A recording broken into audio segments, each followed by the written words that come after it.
What up? Hi. Do you remember the first time I found a playing card? Um, you've been doing that for a while. How long ago was that? Do you know? Yeah, the first one I found, this is kind of an interesting story. So for, I think it was like 2.5 years on and off, or maybe it was 2 years. I don't know. For a long fucking time, I worked at this really fancy mall. And on the food court, every time I went into work, every single time, okay, I would like get off the bus, walk through the door, and like walk through the mall and go up some escalators, and then whatever, go through the little back hallway. Every single time, without exception, it was like the feelings would just build on the they'd build in general, like, and then on the bus ride it would just be like, okay. And then I'd get off the bus and I'd walk into the building, and the second I would walk in, it would be like my entire body would just like seize up with like, no, run away, Anxiety. run away. Too many people. Well, it's weird because the type of anxiety I have now is different than that. So I didn't really register it as anxiety. It definitely was, but it wasn't just... It was different. Okay, so I don't know. Somehow I just feel like I have to classify it different in my mind. So, but it was just like this feeling of like, do not be here. Just don't do it. But I did it every day, right? For years. Okay. So one day, we had just met. We were probably together for like a month or so. I don't remember. So this was like 9 years ago. Over 9 years ago. Sorry, took a sip. Okay.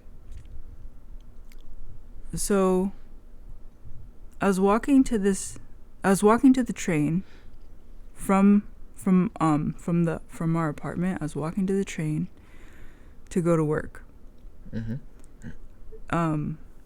So I don't know what happened. Like, I just remember feeling like I was like kind of like floating. Like, I just felt really fucking good walking to the train. Like, the sun felt good. Like, I don't know if you ever feel that feeling like in your body, or you just feel like, I don't know, kind of overtaken by the awesomeness of life. So I'm feeling it. I'm feeling myself. So I'm walking to the train, and I look down and I see this playing card. And like the back of a playing card kind of has like a cool design.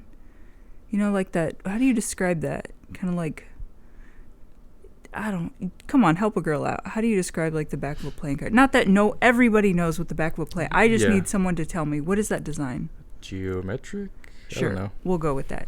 So I see this playing card, and it's just a classic playing card, nothing fancy, but I'm like, oh wow, this design, this just enhances how awesome I feel. So I pick it up, I put it in my pocket, and I go to work. I get off the bus. So I take the train, get on the train, take the bus, get off the bus, walk into the mall. The way I feel while walking into the mall and walking to work, you know that song, I'm Walking on Sunshine? Yeah. Dude, I feel like that. I feel like $1,000,000. I'm walking through the mall, like, fuck this mall and everything else. Like, I just feel amazing. Okay, I feel like I've said that like 50 times. That's how a woman tells a story. Okay, moving along. So, Doctor. So I walk into work. I feel great. And I call you, or maybe you call me. There's two stories and I'm fucking them. They blend together. We get on the phone somehow. And I tell you, like, oh yeah, I found this playing card. That was the first time I've ever found a playing card. Yeah. And do you remember what you said? I must have told you that playing cards come from tarot cards, so they match up with tarot cards. And I was like, what? This is a tarot reading. So then you were like, let me look it up. And you looked up the card I found, and you essentially read over the phone like my destiny, right? I think it was you called me, because here's what the thing was. The card, it said some, I don't remember exactly what it said. It just said some shit about like wealth and riches. I don't know. It pumped me up, right? And I was like, ooh, that is epic. But the reason why you called me, in addition to read me my fucking tarot, was to tell me that I had, and I mentioned this on a couple of like chit chats earlier, that we had talked on the phone and that I had gotten a job offer, and you called me to tell me, like, or not job offer, a job interview. Mm-hmm. So you called me that day to be like, hey, you have a job interview. And it just felt like it enhanced. Yeah. Like it all was coming together. Well, freedom. It was like, I need out of this job. This is not the job. Okay. Because I had already been there for like 2 years or something. It was just, no thank you. So I get this card and it's telling me the future's fucking awesome. And I'm already feeling awesome, so it just feels like confirmation. Then you tell me that I have a job interview, and so then I go to the boss, and part of the story I mentioned in that chit chat, which is I go to the boss and I was like, hey, I have a job interview coming up. Can I get this day off? And then the owner shows up, and I think he's about to hear that I'm peacing out after they just hired me back, and I thought he's about to be like, you suck, and I'd be like, you know what, you kind of have a good point there. Let me take a sip. Okay. But the owner ends up offering me a higher paying job, and a huge promotion that, you know, looks decent on a resume when all you can do is like essentially fast food. It's like, oh, here, add this to your resume, this will improve it, and here's some more money, right? So it actually ended up fulfilling faster, because I didn't go to the job interview, because I ended up getting a better offer that day. It was like, it was super, super special day, right? Yeah. Okay. So what the fuck happened? I'm trying to remember. There was kind of like some weird shit. I think what happened was, so I ended up going to this fancy job. Not fancy. It wasn't fancy. Sorry. Because the job was in the medical school. So I ended up going to the fancy college to work at my job. Yeah. I work at this job, and while I'm at this job, a friend of mine says like, hey, we should start, like, I want to be your investor for a restaurant. Oh, yeah. Okay. So I know. You forget about this, right? Yeah. This is so long ago. Okay. We even looked at a building. Yeah, we did. We got really close. And I remember even seeing the owner that day and being like, okay, we're going to go look at a building for this restaurant we're going to open. Give me any advice you have. And he just had this panic over his face, like, and he just like calmly like said in the nicest tone, he's like, there's just so much to tell you. Like, he just was like, you were so underprepared, but he had a lot of faith and just, you know, was rooting for me. But he just had this sense of like, you know, how, you know, he's an adult, he's a grown man, he owns a bunch of businesses, and here I am with my hippie self. I was wearing Crocs, I'm pretty sure I was wearing Crocs, walking in with my Crocs being like, how do I sign a lease to rent a building that is a huge financial commitment? Okay. Well, you and your Crocs better. No. Okay. So this is all the expanding story. It just keeps going. So I work at this fancy college. I have this better job, I guess. I don't know. And I'm in the process of starting our own restaurant. Mm-hmm.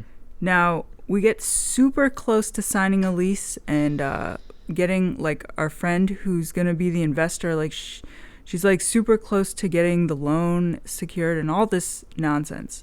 And then that, like, instantly falls apart, which was honestly really fine. At the time, I was not heartbroken. I was like, this is fine. I think I want to, like, figure out what I want to do anyway. Okay. Yeah. So, but in the process of quitting, so I quit the restaurant job or whatever. I don't know. It's kind of tricky. I really don't remember all the details. I just remember that because we were going to open the restaurant, I used that as, honestly, kind of as an excuse to get out of working at the college, because that job was just, it wasn't for me. I hate saying it. I hate owning up to that, because of my loyalty to the owner, because of how much I liked him. I can't speak honestly to myself about how much that job just really wasn't a good fit. Yeah. Okay. So I finessed my way out of the promotion I got. Had been there a couple years, and then I leave. Because I'm like, hey, I'm going to open this restaurant. Peace out. Yeah. And then shit kind of goes sideways. And then I start working back at the fucking mall. I'm working at the mall again with him. Okay. Well, not with him, but for him. Yeah. So I'm at the mall, and I'm like, fuck, I cannot function outside of this job. And I was convinced that I was just a hopeless sack of shit, okay? It's like, this is the job that I can function in. It's an awful fit. I feel awful. But anything outside of this, it's just not going to happen, right? This is the thought I was thinking essentially for 2 years while I clocked in every day. Yes. Yeah. Okay. Do go on. I know. This will wrap itself up. This will come to a fucking finale. Okay. So one day, I think it... I've messed up part of the story about the timeline, but nobody cares. We're going to move on. So I'm back at the mall again, right? Mm-hmm. I've already stressed how dramatically crying I was about working there. One day I'm at the mall, moving along. Early in the morning, before the mall opens, I have to get money for the register, like change for the register. So I go downstairs. The mall is closed, lights are on. It's vibrant, but there are no customers, so it's empty. So I'm walking through. I go down this hallway, like this back hallway where there's like this like secret ATM for the workers to get change, whatever. Okay. So I go to the ATM, pulling out like dollars, quarters, blah, blah, blah. Okay. Walk out of the hallway. I'm back into the kind of like the regular part of the mall. Mm-hmm. There's a trash can that's empty because it's a fucking fresh day at the mall. Yeah. And you know how the mall trash cans, it's like a hole on top. Mm-hmm. And you can't really see into it because they want to pretend everything's classy and there's no trash anywhere? Yeah. Okay. So I walk next to that trash can and I have the receipt from the ATM machine. I go to throw that receipt in the trash.